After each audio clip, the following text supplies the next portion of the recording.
Predator Badlands is a movie that I practically had no anticipation for.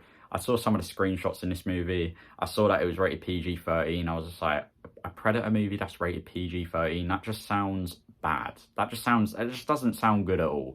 So I was just like, okay, I'm probably not gonna watch this movie. And then I saw the reviews. I saw that it was getting some good reviews, and I was like, oh, okay, I might actually go and see this movie now. You know, like I like Dan Trachtenberg's other Predator movie that came out earlier this year. You know, I really liked Predator Killer of Killers. That was a great movie. So this movie can't be that bad. And to my surprise, this movie actually wasn't that bad. It wasn't as bad as I was expecting it to be. One thing I love about Dan Trachtenberg's approach to the Predator franchise is that he knows what this franchise is first and foremost. It's an action franchise, so don't waste the time getting into the action. And he wastes no time getting into the action. You know, this movie has its basic setup at the beginning, maybe like a 10-15 minute setup. And then after that, it's pretty much straight action. You know, you have Dex, he's trying to prove himself to his tribe. So by doing that, he has to go on a big, massive hunt in this random planet.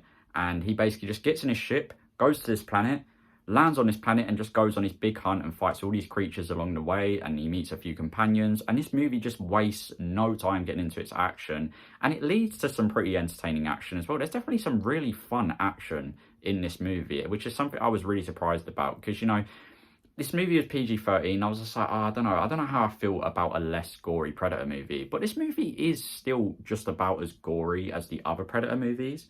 But it has like a smart use of its rating. They were like, oh, okay, this movie's rated PG-13, so how can we work around that? All right, I don't know. All right, well, let's just get rid of the humans, have him fight androids, and have him fight all these different creatures, and you don't even have to use a drop of red blood. And I thought that was a very smart use of the PG-13 rating, and because of that, they're able to make this movie fairly gory without any red blood. You know, and I get that will bother some people. I get some people may not like that. Me personally, it didn't really bother me, because this movie was every bit as gory as all the other Predator movies, and you know, it didn't have to rely on killing off human characters, and I actually was pleasantly surprised by that. One thing I was actually really surprised about by this movie as well is just how visually inspired it was. There were some really cool concepts in this movie, some really interesting creature designs, some really interesting, you know, world design in this movie. It definitely fleshed out the planet that he was on, and I thought it was really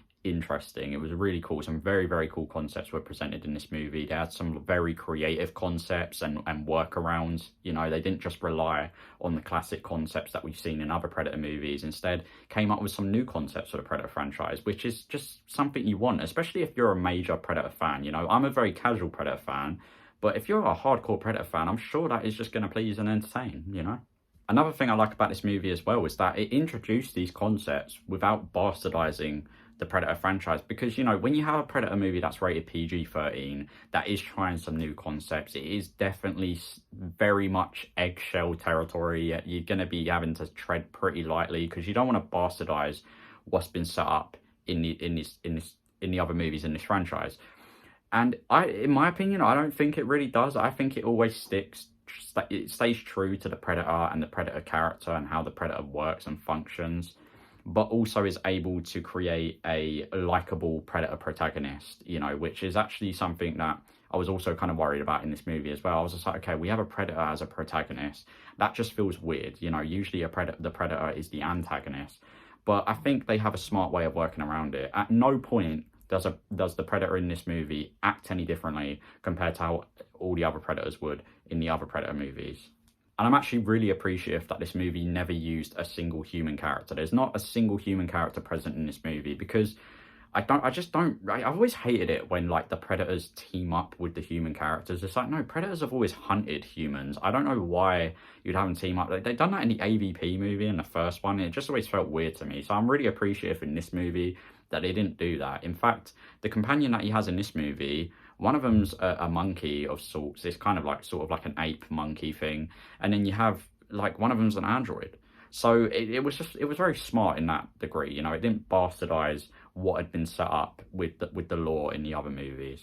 Speaking about some of the characters, though, I honestly wasn't really overly invested in the characters. You know, they were likable, but I wasn't overly invested. It was very predictable what these characters were going to do in the movie, how they were talking to one another. It was very obvious they were going to be one way at the start of the movie and a completely different way at the end of the movie. And you can see where they're going with these characters. But I don't think this movie was too concerned with creating a super compelling narrative or super deep characters. It was just kind of keeping it simplistic, which I can respect, but it still undeniably has very predictable and cliche characters. And it has just like that MCU style of humor that is like present in a lot of movies nowadays. I feel like a lot of franchises are trying to copy that like kind of sense of humor that the MCU set up.